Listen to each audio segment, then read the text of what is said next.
I saw a news segment about a pastor who was arrested for stalking his dead wife for several years digitally before her mysterious death. In the comments, I saw people stating that a Christian man owns his wife. Yes, there are people out there. In fact, I think this is a pretty popular viewpoint of these so-called religious people, of these so-called Christians.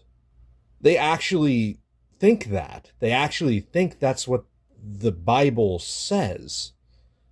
They use this to manipulate women in religious cults. How many women out there end up regretting their husband? Probably more than most would think. Probably the majority of women end up uh, not liking their husband at some point, right? Most men, they really are kind of not very good with women.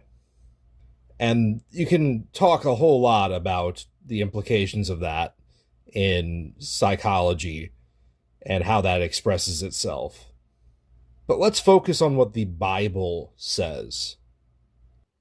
In the book of Hosea, Hosea is preparing to marry a prostitute. An analogy is driven between the state of Israel, which is rebellious against God, and the marriage between Hosea and his future wife.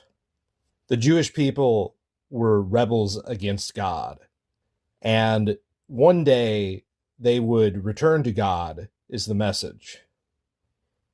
And it shall be on that day, saith the Lord, that thou shalt call me Ishi, and shalt call me no more Bali. Baal is a term for owner or master. Ishi essentially translates to husband. This is representative of the way that a relationship between a man and a woman is supposed to be.